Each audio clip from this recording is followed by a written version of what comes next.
بسم اللہ الرحمن الرحیم۔ السلام علیکم دوستو۔ حضرت یونس علیہ السلام کس قوم میں سے تھے اور کس قوم کے نبی تھے، اور نینوا بستی والوں نے آپ کے ساتھ کیا کیا، اور آپ مچھلی کے پیٹ میں کتنا عرصہ رہے، یہ تمام آپ کو اس ویڈیو میں ملے گا۔ تو حضرت یونس علیہ السلام، ان کا لقب ذوالنون اور آپ کے والد حضرت متع تھے۔ آپ اللہ تعالیٰ کے بھیجے ہوئے رسولوں میں سے ایک رسول تھے۔ اللہ رب العزت نے آپ علیہ السلام کا قرآن مجید میں 6 صورتوں میں ذکر خیر فرمایا ہے، اور ایک پوری صورت یونس آپ علیہ السلام کے نام سے نازل فرمائی۔ حدیث رسول اکرم صلی اللہ علیہ وسلم ہے، کوئی یوں نہ کہے کہ میں یونس بن متع سے بہتر ہوں۔ اور دوسری حدیث میں ہے، ایک یہودی بازار میں سامان بیچ رہا تھا، کسی نے اس کے سامان کی بہت کم قیمت لگائی تو یہودی غصہ ہو کر قسم اٹھاتے ہوئے کہنے لگا، اس ذات کی قسم جس نے موسیٰ کو سب آدمیوں پر چن لیا ہے، میں اتنی کم قیمت میں یہ سامان نہیں بیچوں گا۔ ایک انصاری نے یہ جملہ سنتے ہی اسے ایک تماچا رسید کرتے ہوئے کہا، ابھی تو اللہ کے رسول محمد صلی اللہ علیہ وآلہ وسلم ہم میں موجود ہیں، تو تم حضرت موسیٰ کا ذکر کر رہے ہو۔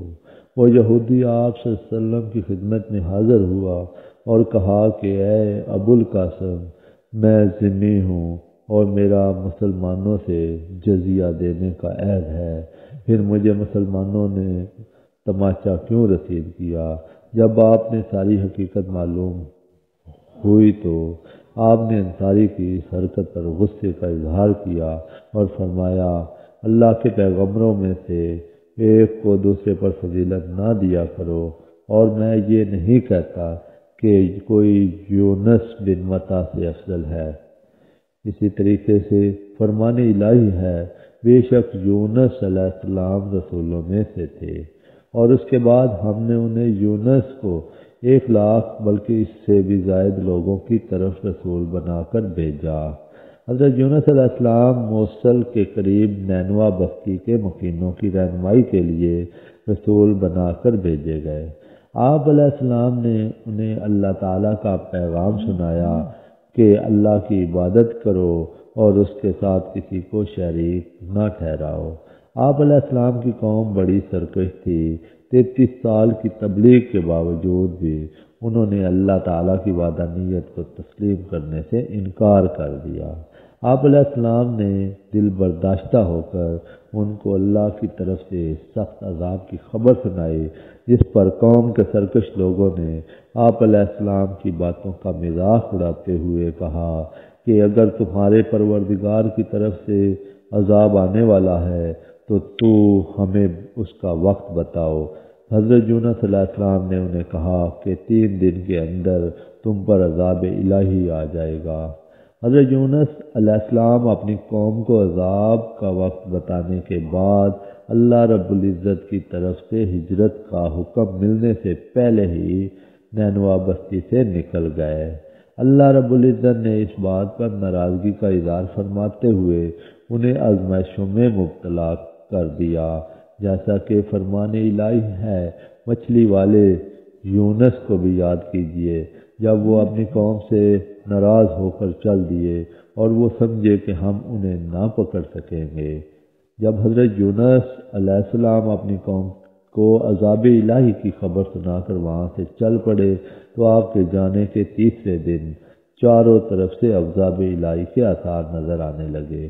آپ علیہ السلام کی قوم کے لوگ حضرت یونس کی تلاش میں نکلے تاکہ ان سے درخواست کریں کہ وہ اللہ تعالیٰ سے عذاب کو ٹالنے کے لیے دعا مانگیں، لیکن حضرت یونس علیہ السلام انہیں نہیں ملے۔ قوم کو یقین ہو گیا کہ اب اللہ تعالیٰ کا عذاب ضرور نازل ہوگا، لہذا انہوں نے فوراً اپنے نبی کے ساتھ بدسلوکی پر ندامت کا اظہار کیا، پھٹے پرانے کپڑے پہن لیے، جانوروں کے بچوں کو ان کی ماں سے الگ کر دیا، مرد، عورتیں اور بچے رو رو کر عاجزی اور انکساری کے ساتھ اللہ تعالیٰ سے عذاب ٹالنے کی دعا مانگنے لگے۔ جانور اپنے بچوں سمیت آوازیں نکالنے لگے اور بڑا رقت آمیز منظر پیدا ہو گیا۔ اللہ رب العزت کی رحمت جوش میں آئی اور اس نے قوم یونس پر آنے والے عذاب کو ٹال دیا۔ جیسا کہ فرمان الہی ہے، کوئی بستی ایسی نہیں جو عذاب الہی کو دیکھ کر ایمان لائی ہو اور اس کا ایمان لانا اس کے لیے فائدہ مند ثابت ہوا ہو سوائے قوم یونس کے۔ جب وہ ایمان لے کر آئے تو ہم نے ان سے دنیا کی زندگی میں رسوائی کا عذاب ٹال دیا اور انہیں مقررہ وقت تک کے لیے دنیاوی زندگی سے فائدہ اٹھانے کا موقع دے دیا۔ بس وہ لوگ ایمان لے آئے اور ہم نے انہیں ایک مدت تک فائدہ اٹھانے کا موقع دیا۔ حضرت یونس علیہ السلام اپنی قوم سے دل برداشتہ ہو کر بستی سے نکل گئے تو دریا میں سفر کرنے کے لیے مسافروں سے بڑی ایک کشتی میں سوار ہو گئے۔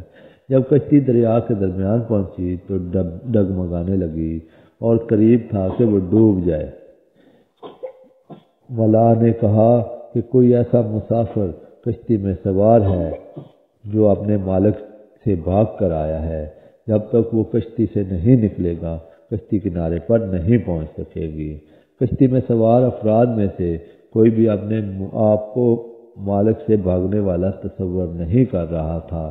آخرکار مسلمانوں نے آپس میں مشورہ کر کے یہ طے کیا کہ قرآن دازی کر لیتے ہیں، جس کے نام کا قرآن نکلے گا اسے دریا میں پھینک دیں گے تاکہ باقی مسافر اپنی منزل تک پہنچ سکیں۔ چنانچہ قرآن دازی کی گئی تو قرآن حضرت یونس علیہ السلام کے نام نکلا۔ آپ علیہ السلام کو دیکھ کر لوگ کہنے لگے کہ اتنا خوبصورت، حسین و جمیل، پاکیزہ اور معصوم صورت والا اپنے مالک سے بھاگا ہوا نہیں ہو سکتا، لہذا دوبارہ قرآن دازی کی جائے۔ جب دوسری بار قرآن دازی کی گئی تو پھر بھی قرآن دازی میں حضرت یونس علیہ السلام کا نام ہی نکلا۔ لوگوں نے تیسری بار قرآن دازی کرنے کو کہا۔ جب تیسری بار قرآن دازی کی گئی تو پھر بھی قرآن میں آپ علیہ السلام کا ہی نام نکلا۔ آپ فوراً سمجھ گئے کہ اپنے مالک سے بھاگا ہوا غلام میں ہی ہوں، کیونکہ میں اللہ تعالیٰ کی اجازت کے بغیر اپنی بستی سے نکل آیا ہوں، لہذا آپ نے خود ہی دریا میں چھلانگ لگا دی۔ جیسے ہی آپ نے دریا میں چھلانگ لگائی، اللہ تعالیٰ نے دریا کی ایک بڑی مچھلی کو حکم دیا کہ اپنا منہ کھول کر انہیں اس طرح نگل لو کہ ان کی گوشت اور ہڈیوں کو ذرا بھی نقصان نہ پہنچے۔ اس مچھلی نے منہ کھول کر حضرت یونس علیہ السلام کو زندہ سلامت نگل لیا اور دریا کی گہرائی میں چلی گئی۔ اور فرمان الہی ہے، یاد کرو جب وہ یونس بھاگ کر ایک بڑی کشتی میں پہنچے، پھر قرآن دازی ہوئی تو وہ مغلوب ہو گئے، آخرکار ایک مچھلی نے انہیں نگل لیا۔ اس وقت وہ اپنے کیے پر بڑے شرمسار ہوئے۔ حضرت یونس علیہ السلام جب مچھلی کے پیٹ میں پہنچ گئے اور وہاں اپنے آپ کو زندہ محسوس کیا تو اپنی غلطی کا اعتراف کرتے ہوئے اللہ کے حضور گڑ گڑاتے اور عذاب اللہ عز و جل کی خوب تسبیحات بیان کی۔ جب آپ علیہ السلام نے اللہ تعالیٰ کی تسبیح کے ساتھ دعائیہ کلمات کہے تو اللہ تعالیٰ نے آپ کی دعا کو فوراً قبول کر لیا اور آپ کو غم سے نجات عطا فرمائی۔ اللہ عز و جل نے 40 دن کے بعد مچھلی کو حکم دیا کہ دریا کے کنارے جا کر انہیں اپنے پیٹ سے باہر اگل دو۔ مچھلی نے اللہ تعالیٰ کے حکم کی تعمیل کرتے ہوئے آپ کو باہر اگل دیا۔ اللہ عز و جل نے وہاں آپ علیہ السلام پر کدو کی بیل اگا دی۔ آپ علیہ السلام مچھلی کے پیٹ میں رہنے کی وجہ سے بہت زیادہ کمزور ہو گئے تھے اور آپ کا جسم نرم پیلا ہو گیا تھا۔ اس حالت میں اگر ایک مکھی بھی بیٹھ جاتی تو آپ اس کی تاب نہ لا سکتے تھے۔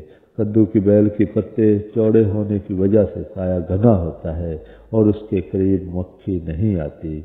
اس کے ساتھ ساتھ آپ علیہ السلام کے لیے ایک دودھ دینے والی ہرنی کو بھی پابند کر دیا جو صبح و شام آپ کو دودھ پلانے آیا کرتی تھی، یہاں تک کہ آپ بالکل تندرست ہو گئے اور جب قوم کے پاس پہنچے تو دیکھا وہ تمام مسلمان ہو چکے تھے، اور فرمان الہی ہے بس اگر وہ اللہ کی پاکی بیان کرنے والوں میں سے نہ ہوتے تو لوگوں کے اٹھائے جانے کے دن یعنی قیامت کے دن تک اس مچھلی کے پیٹ میں ہی رہتے۔ آخرکار ہم نے انہیں ایک چٹکیل میدان میں ڈال دیا۔ اس وقت وہ بیمار تھے اور ان پر سایہ کرنے کے لیے کدو کی بیل اگا دی۔ مچھلی والے یعنی یونس کو بھی یاد کیجئے جب وہ اپنی قوم سے ناراض ہو کر چل دیے اور وہ یہ سمجھے کہ ہم انہیں نہ پکڑ سکیں گے۔ آخرکار انہوں نے اندھیروں میں اپنے رب کو پکارا کہ الہی آپ کے سوا کوئی معبود نہیں، آپ تمام عیوب سے پاک ہیں، بے شک میں ہی قصوروار ہوں۔ ہم نے ان کی دعا قبول کر لی اور انہیں غم سے نجات عطا فرمائی، اور ہم ایمان والوں کو اسی طرح نجات دیتے ہیں۔ بس آپ اپنے رب کے فیصلے تک صبر کیجئے اور مچھلی والے یونس علیہ السلام کی طرف نہ ہو جائیے، طرح نہ ہو جائیے جب انہوں نے اپنے رب سے دعا مانگی اس حال میں کہ وہ غم سے بھرے ہوئے تھے۔ اور ایک حدیث ہے، حدیث رسول اکرم صلی اللہ علیہ وسلم، جس کا مفہوم ہے آپ صلی اللہ علیہ وسلم کو کدو بہت پسند تھے، آپ کھانے کے برتن میں اسے تلاش کر کے کھایا کرتے تھے۔ اور حضرت یونس صلی اللہ علیہ وسلم نے دعا فرمائی، لا الہ الا انت سبحانک انی کنت من الظالمین، لا الہ الا انت سبحانک انی کنت من الظالمین، جس کا ترجمہ کچھ یوں ہے، اے اللہ آپ کے سوا کوئی معبود نہیں ہے اور آپ ہر عیب سے پاک ہیں، بے شک میں ہی ظلم کرنے والوں میں سے ہوں۔ حدیث رسول ہے، جو شخص کسی بھی معاملے میں اللہ تعالیٰ سے ان الفاظ کے ساتھ دعا مانگتا ہے تو اللہ عز و جل اس کی دعا قبول فرما لیتے ہیں۔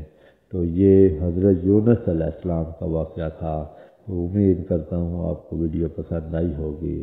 اب ہم نیکسٹ ویڈیو میں ملیں گے، تب تک کے لیے اللہ حافظ۔